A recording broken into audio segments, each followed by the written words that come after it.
Bonjour à tous, nous poursuivons avec la 6e Mishnah du 5e Pérec. La Mishnah nous enseigne ici Akavia ben Mahalalel. Akavia ben Mahalalel vient témoigner, Eid Arba Dvarim. Il a témoigné 4 choses. Et comme nous allons le voir, les Chachamim n'étaient pas d'accord avec lui. Amroulo, les Chachamim lui ont dit Akavia Chazor Becha, reviens sur ce que tu as dit, change d'avis. Be'arba dvarim sha'ita omer, des 4 choses que tu disais, Ve'na'asecha av beddin le Israël, et on va te nommer av beddin. Tu seras av beddin, c'est-à-dire le second du Nassi. Le Nassi, c'était le président du tribunal du Sanhédrin, et le av beddin, le Sgan, le second, donc tu vas avoir un poste qui est juste après celui du Nassi. Mais il faut que sur ces 4 points, tu acceptes l'avis des Chachamim qui ne sont pas d'accord avec toi. Amar Laim, il aura répondu Mutav lili kare shote kol yamai. Il vaut mieux pour moi que je sois appelé choté, fou, idiot, pour avoir laissé une telle opportunité. Velo leasot sha'achat racha lifnei hamakom, et ne pas être un instant racha devant Akadosh Baruch Hu. Étant donné que c'est ce que j'ai reçu de mes maîtres, je ne veux pas donc laisser la vérité pour avoir ce poste-là. Et donc même si on va penser, on va dire, mais il est bête, il est idiot, il pouvait être le Av Beddin, eh bien je préfère qu'on dise ainsi sur moi, plutôt que d'être Racha Lifnei Hamakom et d'aller à l'encontre de la vérité que j'ai reçue de mes maîtres. De plus, chez Loïe Omrim, pour ne pas que les gens vont dire aussi, Bishvil Srara Chazarbo, qu'il a changé d'avis parce qu'il voulait obtenir ce poste. Et à ce moment-là, il va y avoir donc aussi un Chilul Hashem. C'est-à-dire que même si Hashem sait que je reviens pour accepter vos paroles, mais pas pour avoir ce poste, même si j'avais été d'accord que vous avez raison, je n'aurais pas pu le faire. Parce que les gens vont dire, en vérité, c'est pas qu'il est d'accord, que les Chachamim ont raison, c'est que simplement il veut avoir ce poste-là. Et comme c'est marqué, il faut être Temnikim, Hashem ou Israël, c'est-à-dire propre, et vis-à-vis d'Akadosh Baruch Hu, vis-à-vis aussi du Ham Israël. Alors, quels sont ces 4 cas? Ouaya Metame Se'ar Apekuda, il disait au nom de ses maîtres que le Se'ar Apekuda est impur. C'est quoi le Se'ar Apekuda? Le Lachon de Pikadon, nous dit le Barthénois. C'est-à-dire que dans les dynimes de Tzaraat, on revient à Masechet Negaim à propos de la lèpre. La Torah nous dit que si quelqu'un a une tache de lèpre appelée Baéret, il n'est pas encore tamé. Il faut l'enfermer, il faut voir qu'est-ce qui va se passer, comment ça va évoluer. Et la Torah nous dit que s'il y a 2 poils blancs, qui est donc des poils qui étaient noirs, qui deviennent blancs dans la Baéret, ça c'est le siman que c'est une tache de lèpre. Et donc à ce moment-là, il est ce qu'on appelle Metzora Mukhlat, c'est-à-dire qu'on va le décréter Metzora lépreux. Ici, on parle d'un cas particulier. Ce Se'ar Apekuda, c'est-à-dire comme s'il est resté en dépôt, nous dit le Barthénois, c'est quelqu'un qui avait une tache de lèpre. Et il y a donc eu le poil noir qui est devenu blanc. Seulement, la tache de lèpre, par la suite, a guéri. Donc il n'a plus de baéret. Mais le poil blanc est resté. Ensuite, la baéret revient. La baéret revient normalement. Pour être sûr que la baéret, c'est une tache de lèpre qui est impure par la Torah, il faut qu'il y ait le poil noir qui devient blanc. Mais là, il n'y a pas de poil noir qui devient blanc. Il y a le poil blanc qui est resté blanc. Akavia ben Mahalalel dit, c'est tamé. Étant donné que maintenant il y a dans la baéret un poil blanc, c'est tamé. Ah, ce n'est pas la même baéret qu'il y avait auparavant. Ce n'est pas qu'il y a eu la baéret, ensuite le poil est devenu blanc. Malgré tout, pour Akavia ben Mahalalel, ce qu'il a reçu au nom de ses maîtres, c'est que c'est tamé. Et la baéret, on considère que c'est une tache de lèpre impure, et il devra donc, pour cela, il aura un statut de Metzora. Ça, c'est le premier din. Deuxième din, Vedam Yarok, c'est-à-dire le sang qui est vert, qui est un peu couleur vert, mais dans le roc ici, c'est un peu jaune or. C'est-à-dire que, comme c'est rapporté dans Masechet Nida, une femme est impure lorsqu'il y a du sang, mais il y a 5 couleurs de sang, vous explique la Mishnah dans Masechet Nida. Les 5 couleurs très particulières, il fallait être particulièrement mumché, un spécialiste pour pouvoir reconnaître et dire ce rouge est impur et celui-ci n'est pas impur. Aujourd'hui, comme on ne sait pas, on n'est pas à ce niveau de faire ces distinctions, tout ce qui est un peu rougeâtre, on dit que c'est impur. Donc s'il y avait du sang yarok, à Kavab Malel, il est tamé, parce que celui-ci aussi, il fait partie des couleurs interdites par la Torah. Peut-être que pour lui, il y avait donc plus que 5, ou que ça fait partie d'un des 5. C'est ce qu'on appelle comme le Keren Karkom, qui est, dit le Barthénora, une espèce de sang qui est interdit. Donc, ce que nous avons ici comme deuxième cas, dire à Kavam Malel, c'est que ce sang-là, pour une femme nida, est aussi, cette couleur-là est aussi impure. Les Chachamim disent non. Le Seara Pikouda, étant donné que la Baéret qui est revenue, ce n'est pas elle qui a rendu le poil blanc, mais il était donc avant. Donc dans ce cas-là, il n'y a pas d'impureté pour cette nouvelle Baéret. Mais pour le sang aussi d'Amiarok, pour les Chachamim, ce n'est pas la couleur interdite. Ou Ayamatir, un autre point.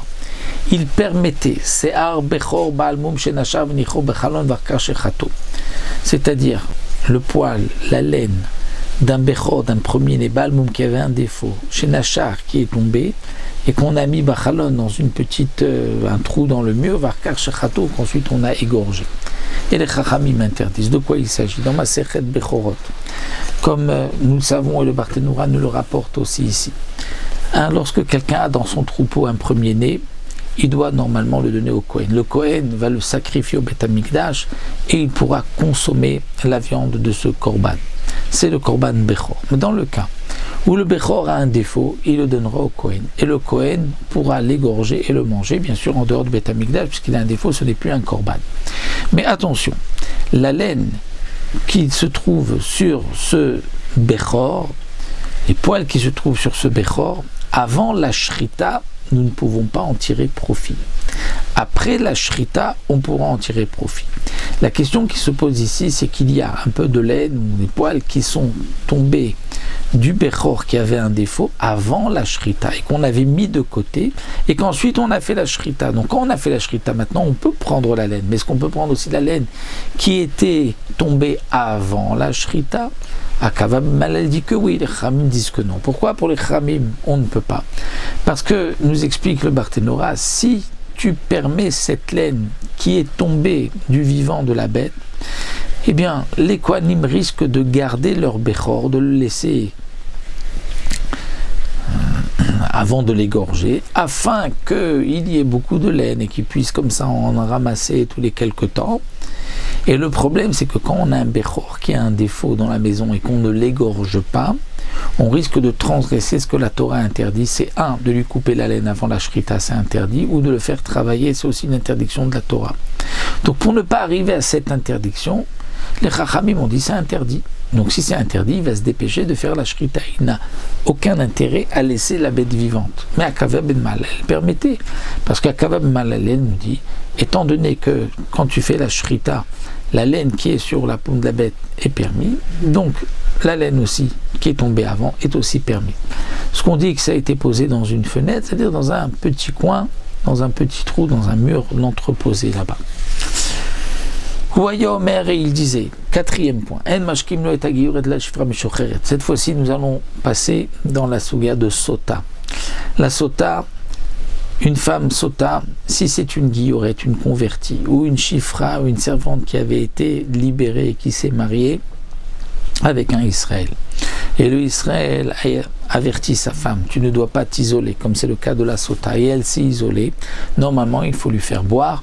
On efface une paracha de Sota marquée dans la Torah, on lui fait boire cette eau où il y a eu la paracha, l'encre qui a été effacée, et si elle a fauté, elle va exploser, son ventre va éclater, comme c'est marqué dans la Torah et dans Masechet Sota.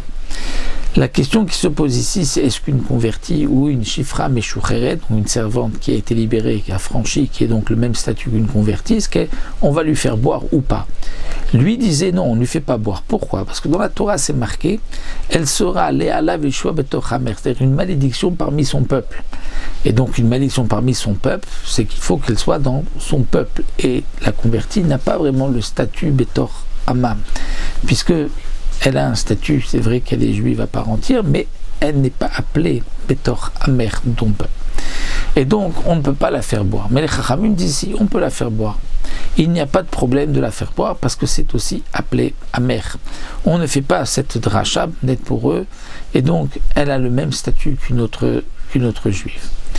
Alors, Amroulo, on lui a dit, les Chachamim ont dit, ah, quand même, elle m'a assez Bekar Kemit, Shifra Meshucheret. Donc c'était le cas de cette femme qui était une servante libérée, qui s'appelait Kar Kemit, Shaita Berushem qui était à Yerushalayim. Elle avait été affranchie, donc elle a un statut de guillorette, de convertie, et son mari l'avait avertie, elle s'est isolée, Vishkua Shmaya Vaftalun, Shmaya Vaftalun qui étaient les deux grands de la génération. L'un était Nassi, l'autre était Avbedin, lui ont fait boire. Donc tu vois qu'on peut faire boire même Guilloret. Amarlaim, il leur a dit Dougma Ishkwa. Non, ce n'est pas qu'ils l'ont fait boire. Alors il y a deux explications de Martinora. Ou bien Dougma, c'est-à-dire que comme eux étaient comme elle, eux aussi Shmaï et Avtalion étaient convertis ou descendants de convertis, étaient eux les maîtres de Hillel et Shammai. Ils étaient ou convertis ou descendants de convertis. Donc comme eux étaient convertis, c'est pour cela qu'ils l'ont fait boire aussi. Mais ce n'était pas la halacha. Ça, c'est une première explication. Deuxième explication, ils ont dit Dougmaïch quoi. C'est-à-dire ils ont fait soi-disant de lui faire boire quelque chose, mais en vérité, ils n'ont pas effacé la paracha, ils ne l'ont fait pas boire. Les Chachamim ont considéré que c'était un manque de respect vis-à-vis de Shmaya et Avtalion. Venidou, ils l'ont excommunié. Ou Med Benidouyo. Et lui est mort alors qu'il était excommunié. Il n'est pas venu au bout de 30 jours, comme on sait, normalement il doit venir demander qu'on lui enlève le hindou, il ne l'a pas enlevé, il lui considérait peut-être qu'il n'avait pas manqué de respect. Shema Vaftalun ne l'avait pas dit d'une manière désobligeante, et puisqu'il est mort alors qu'il a été excommunié, Vesaklo Bedin et Tarono, le Bedin a donc posé une pierre sur son cercueil, comme c'est le din de celui qui meurt alors qu'il est excommunié. Amar Rabbi Yehuda. Chazve Shalom, Shakavian Itnada. Rabbi Yehuda dit Chazve Shalom, c'est impossible de dire qu'Akavian Itnada. Pourquoi? Akavian, elle était un grand Talmid Chacham, Shen Hazara Ninel Bifne Kol Adam Israël. La Hazara ne se fermait pas. Le moment du Korban Pessah, on le faisait en 3 groupes, on divisait Am Israël en 3 groupes et on fermait la Hazara après un premier groupe pour faire le Korban Pessah. Ensuite il sortait, on faisait rentrer un deuxième groupe, comme c'est marqué dans Masechet Psachim. Et dit Rabbi Yehuda, lorsqu'on fermait la Hazara, il n'y avait pas un Chacham, il n'y avait personne qui était aussi grand Bechorma dans la sagesse et dans la crainte du péché comme Akav ben Malal. Donc si c'était un Talmid Chacham aussi grand, c'est impossible de dire qu'il a manqué de respect à Shemaya V'Avtalion et qu'on l'a excommunié. Alors, et minidou, alors qui est-ce qu'on a excommunié? Donc il faudra dire pour lui que même ce qui a été dit, c'était pas dans le sens que parce qu'ils étaient convertis, ils ont voulu, ils ont manqué de respect vis-à-vis de Shemaya V'Avtalion. Non, c'est que ils pensaient que eux lui ont voulu lui faire boire quelque chose pour lui faire croire, mais c'est pas parce qu'eux-mêmes étaient convertis. Donc il ne l'a pas dit